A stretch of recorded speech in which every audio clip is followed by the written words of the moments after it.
श्री राधा कृष्ण चरण कमलेभ्यो नमः। प्रेम दर्शन भक्ति सूत्र, भक्ति के प्रधान सहायक, भाग 19। 78वें सूत्र में श्री नारद जी कहते हैं कि अहिंसा, सत्य, शौच, दया, स्तिकादि चारित्राणि परिपालनीयानि। भक्ति के साधक को अहिंसा, सत्य, शौच, दया, आस्तिकता आदि आचरणीय सदाचारों का भली भांति पालन करना चाहिए। क्षेत्र में सूत्र में भक्ति को बढ़ाने वाले कर्मों का आचरण करने की बात कही गई थी, और अब इस सूत्र में इन क्रियाओं और सद्गुणों में से 5 प्रधान आचारों का नाम निर्देश करके सूत्रकार इनके पालन की अत्यंत आवश्यकता का प्रतिपादन करते हैं। दैवी संपत्ति के गुण भक्त का बाना है। जहाँ भक्ति है वहाँ दैवी संपत्ति का होना अनिवार्य है। कुछ लोग भूल से ऐसा कह दिया करते हैं कि भक्ति करो, भक्त में सद्गुण ना हो तो न सही। मनुष्य चाहे जितने पाप करे बस भक्त हो जाए, फिर कोई परवाह नहीं।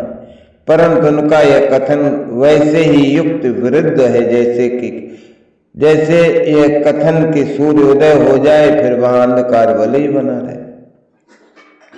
तो जहां सूर्योदय हो गया वहां अंधकार न रहकर प्रकाश छा ही जाता है, और इसी प्रकार जहाँ भक्ति रूपी सूर्य का उदय हो गया वहां उसका प्रकाश रूप दैवी संपत्ति अवश्य फैल जाएगी।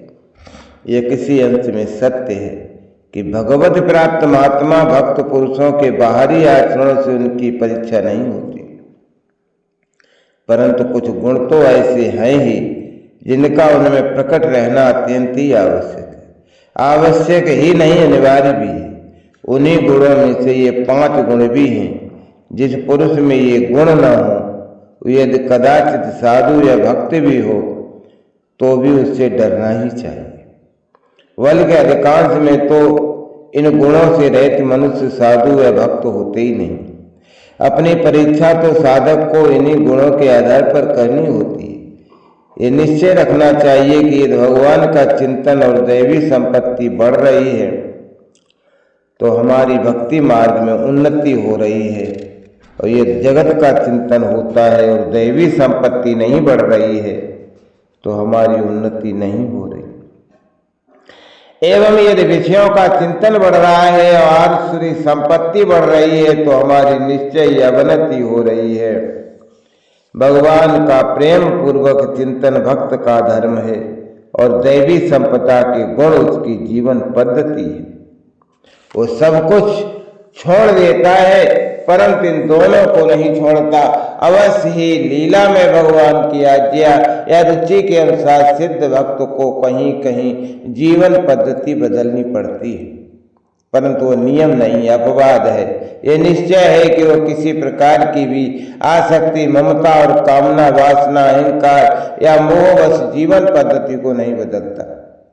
जहाँ किसी कारणवश किसी समय उसकी जीवन पद्धति में और उसके स्वाभाविक स्वधर्म भगवत प्रेम में विरोध आता दिखता है, वही भगवान की आज्ञा लेकर वो अपने स्वधर्म की रक्षा के लिए नीति को छोड़ देता है। ऐसे ही स्थलों के लिए भरत, प्रहलाद, विभीषण, गोपीजन, श्री गोपीजन आदि के उदाहरण मिलते हैं, जहाँ उन्होंने भगवान के लिए माता पिता, भाई और पति आदि की आज्ञाओं का उल्लंघन किया है, परंतु वहां भी देखा जाए तो सदाचार नीति का त्याग नहीं हुआ।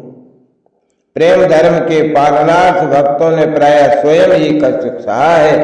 उस अवस्था की बात दूसरी है जिसमें सारे विधि निषेधों का भगवान के श्री चरणों में समर्पण हो जाता है, परंतु स्मरण रहे वो समर्पण होता है, किया नहीं जाता। विधि निषेधों का बोझ उस बावले भक्त के सिर से उतार लिया जाता है। वो जानकर नहीं उतारता, और उस मस्ती में भी उसमें कोई दुर्गुण रहता हो सो बात नहीं है। परंतु यहाँ तो साधक की चर्चा हो रही है और साधक को तो बड़ी सावधानी के साथ शास्त्र विहित सद्गुणों और सदाचारों का रक्षण और पालन करना चाहिए। सूत्रकार ने जिन 5 गुणों का नाम लिया है उनका संक्षेप में स्वरूप यूं समझना चाहिए। अहिंसा, शरीर मन और वाणी से किसी भी जीव को किसी प्रकार से वर्तमान या भविष्य में दुख नहीं पहुंचाना, वरन सदा सबको सुखी बनाने की चेष्टा में लगे रहना अहिंसा कहलाता है। सत्य, जैसा देखा सुना या समझा हो वचन लेखन या संकेत से ठीक वैसा ही दूसरों को समझाने की नियत रखना। वाणी से ऐसे ही शब्दों का उच्चारण करना जो सत्य हो और साथ ही मधुर भी हो और हितकारी भी हो। कुछ लोग सत्य भाषण में कठोर भाषा का प्रयोग आवश्यक समझते हैं और अभिमानवश कह बैठते हैं कि हम तो सत्य कहने वाले हैं, चाहे उससे किसी का जी दुखे या सुखे। तो हमें दूसरे के सुख दुख की चिंता नहीं, मैं तो सत्य बोलता हूँ। परंतु ऐसी बात नहीं। द्वेष, बैर, निंदा आदि चुगली आदि भावों से बचाकर वाणी को अपने और दूसरों के हित की दृष्टि से सदा मधुरता और सत्य में ही सनी रखनी चाहिए।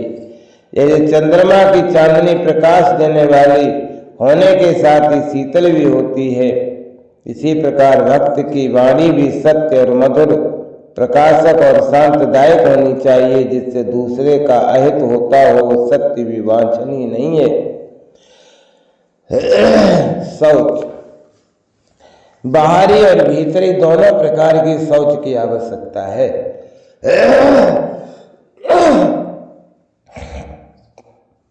शौच का अर्थ है पवित्रता।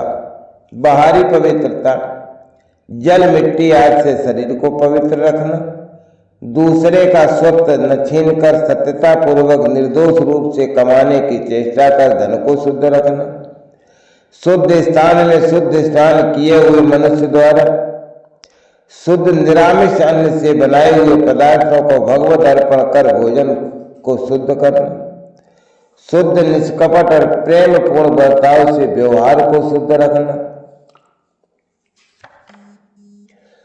अतिथि सत्कार भगवान नाम की ध्वनि से घर को पवित्र रखना और शास्त्र विहित आचरणों से अन्य सभी बाह्य कर्मों को शुद्ध रखना, ये बाहरी शुद्धता। भीतरी दंभ, वैर, अभिमान, आसक्ति, ईर्षा, द्वेष, शोक, पाप चिंतन, व्यर्थ विषय चिंतन आदि दोषों को मन में यथासाध्य न आने देकर सरलता, प्रेम, विनय, वैराग्य, द्वेष, प्रसन्नता, सच्चिंतन और भगवत चिंतन के द्वारा मन को पवित्र रखना, इससे भीतरी पवित्रता आती है। दया, दुखी मनुष्य घर का या दूसरे का हो, मित्र हो, शत्रु हो, उसको दुख की दिशा में देखकर बिना किसी भेदभाव के मन का व्याकुल हो जाना और यथासाध्य कष्ट सहकर तथा त्याग करके भी उसके दुख को दूर करने की चेष्टा करना दया भाव। ये दया भाव जीवों के प्रति होना चाहिए, सभी काल में होना चाहिए। जिस क्रिया से जीवों का हित होता हो, उन्हें दुख पहुंचता हो, उन क्रियाओं को त्याग देना चाहिए। इसी प्रकार देश या समाज में इन प्रथाओं और कृत्यों से जीवों का हित होता हो, उन्हें बंद कराने की चेष्टा करनी चाहिए। दया के अंतर्गत आते हैं। आस्तिकता, ईश्वर और शास्त्रों पर प्रत्यक्ष की तरह पूर्ण विश्वास होना चाहिए। भगवान है, सर्वव्यापी है, सर्वेश्वर है, सर्वशक्तिमान है, सर्वज्ञ है, परम दयालु है, परम सुहृद है, वक्त वत्सल है, दीन बंधु है और सदा सर्वत्र विराजमान है। इन बातों पर विश्वास करते ही सारे पाप ताप अपने आप ही नष्ट हो जाते। भगवान में विश्वास करने की आवश्यकता सबसे पहले और सबसे अधिक है। भगवान के अस्तित्व और उनके प्रभाव तथा गुणों पर विश्वास हो जाएगा तो मन स्वतः ही भगवान की ओर लग जाएगा। मनुष्य को जो कुछ चाहिए भगवान सभी के भंडार, ज्ञान चाहिए भगवान ज्ञान स्वरूप है, प्रेम चाहिए भगवान प्रेममय है, आनंद चाहिए भगवान आनंद घन है, वैराग्य चाहिए भगवान तो परम विरागमय है, धन चाहिए तो धन की स्वामिनी श्री लक्ष्मी जी अपनी सारी चंचलता छोड़कर निरंतर उनकी चरण सेवा करती है। ऐश्वर्य चाहिए, सारा जगत उन्हीं के ऐश्वर्य के एक एक कण का प्रकाश है। यश चाहिए, यश की धारा वहीं से निकलती। सारांश ये है कि संसार में हम जो कुछ भी सौंदर्य, माधुर्य, प्रेम, स्नेह, ज्ञान, वैराग्य, ऐश्वर्य, धन, भोग, सुख आदि देखते हैं, और इन सब वस्तुओं के संबंध में जहाँ तक हमारी ऊंची से ऊंची कल्पना हो सकती है, वो सब कुछ भगवान के एक क्षुद्र अंश में ही रहता है। हमारे इस जगत के पदार्थ और पदार्थों की हमारी कल्पना उस अखिल सौंदर्य, माधुर्य, ऐश्वर्य आदि सद्गुण सागर की एक बूंद की भी बराबरी नहीं कर सकती। जो इस प्रकार भगवान को जान लेता है और विश्वास कर लेता है, वो भगवान को छोड़कर आज क्षण के लिए भी दूसरी ओर मन नहीं लगा सकता, और न वो जगत के क्षणिक भोगों के उदय और विनाश में हर्ष और शोक को ही प्राप्त होता है। अवश्य आस्तिकता में विश्वास सच्चा होना चाहिए। भगवान की सत्ता के विश्वास में हमें प्रहलाद का इतिहास सदा याद करना चाहिए। हिरण्यकश्यप की आज्ञा से सैकड़ों हजारों दुर्दांत दानव बड़े बड़े अस्त्र शस्त्र लेकर प्रहलाद को मारने दौड़ते हैं, और वो कहते हैं कि विष्णु शस्त्रेषु सुमासु मयि चासौ विवस्थिता दैत्यास्तेन सत्येन माम क्रमणत्वारुधानिच। अरे दैत्यो, मेरे भगवान विष्णु इन शस्त्रों में भी है, तुम लोगों में भी हैं, और मुझ में भी हैं, वे सब जगह हैं। इस परम सत्य के प्रभाव से तुम्हारे इन शस्त्रों का मुझ पर कोई असर न हो। दैत्यों के शस्त्र व्यर्थ हो गए। उनके आघात से प्रहलाद को तनिक भी वेदना नहीं हुई। विषधर सर्पों में और उनके विष में, विशाल कायमत वाले हाथियों में और उनके वज्र के समान दांतों में प्रहलाद ने अपने हरि को देखा। प्रहलाद का उनसे कुछ भी नहीं बिगड़ा। प्रहलाद को आग में डाला गया। अग्नि में उसे भगवान की नव नील नीरद मूर्ति दिखाई दी। उसने कहा, हे तात, पवन से प्रेरित ये अग्नि भी मुझे नहीं जलाता। मुझको तो सभी दिशाएं ऐसी शीतल प्रतीत होती हैं, मानो मेरे चारों ओर कमल के पर्दे टंगे। प्रहलाद को मारने के लिए पुरोहितों ने कृत्या उत्पन्न की, और जब प्रहलाद को मारने में निष्फल होकर कृत्यों ने पुरोहितों को ही मार डाला, कृत्या ने, तब प्रहलाद बोले कि यथा सर्वेषु भूतेषु सर्वव्यापी जगत गुरु विष्णुरेव तथा सर्वे जीवनन्त्वेते पुरोहिता। सर्वव्यापी जगत गुरु भगवान विष्णु सब प्राणियों में व्याप्त हैं। इस सत्य के प्रभाव से ये पुरोहित जीवित हो जाए। यदि मैं सर्वगत और अच्छे विष्णु भगवान को मुझे मारने की चेष्टा करने वालों में भी देखता हूँ, तो ये पुरोहित जी जाए। इस प्रहलाद की इस दृढ़ आस्तिकता से पुरोहित जी उठे। अंत में हिरण्यकश्यप के पूछने पर प्रहलाद ने बड़ी दृढ़ता के साथ अडिग निश्चय से छाती ठोक कर कहा, हाँ, मेरे प्रभु सर्वत्र हैं, इस खम्मे में भी। अपने सेवक के इस वाक्य को प्रत्यक्ष सत्य करने के लिए भगवान खम्मे को चीर कर प्रकट हो गए। कैसा निश्चय और कैसा अद्भुत परिणाम! ये है आस्तिकता। भक्तों को यथासाध्य आस्तिक बने रहने की और आस्तिकता में निरंतर अग्रसर होने की चेष्टा करनी चाहिए।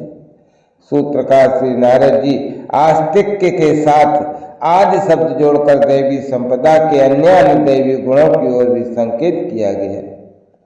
श्रीमद् भगवद गीता में दैवी संपत्ति के 26 गुण बतलाए गए। भगवान कहते ये मेरा स्वरूप अभयम सत्य संशुद्धि ज्ञान योग विवस्थिति दानम दमश्च यज्ञ स्वाध्यायस्तपार्जवम अहिंसा सत्यम क्रोधास्त्यागा शांतिरपैशुनम दया भूतेषु लोलुप्त्वम मार्जव्यम ह्रीर चापलम तेजा क्षमा धृति शौच मद्रोह नातिमान्यता भवन्ति संपदम दैवीं विजातस्य भारत। हे भारत, निर्भयता, अंतःकरण की शुद्धि, भगवान के स्वरूप में निरंतर दृढ़ स्थिति, आस्तिकता, दान, इंद्रिय संयम, यज्ञ, स्वाध्याय, तप, सरलता, हिंसा, सत्य, क्रोध, हीनता, त्याग, शांति, किसी की निंदा या चुगली न करना, सब प्राणियों पर दया, लोभ रहित होना, कोमलता, ईश्वर और शास्त्र विरुद्ध कर्मों में लज्जा, चंचलता, तेज, क्षमा, धैर्य, शौच, द्रोहता और अभिमान शून्यता, ये सब दैवी संपदा को लेकर प्राप्त जो पुरुष में रहते हैं ये दैवी संपत्ति भक्त में ही रहती है, इसलिए भक्तों को देव कहा गया। दो भूत सर्गौ लोके यस्मिन् दैव यासुर एवच विष्णु भक्तः स्मृतो दैव आसुरस्तद विपर्यः। इस जगत में दो प्रकार के जीव हैं, एक दैव है, दूसरे आसुर हैं। जो भगवान के भक्त हैं वो दैव हैं, जो भक्त नहीं है वही आसुर हैं। जय राधा राधा, जय राधा जय श्री राधा, जय कृष्णा कृष्णा, जय कृष्णा जय श्री कृष्णा, जय कृष्णा जय श्री कृष्णा।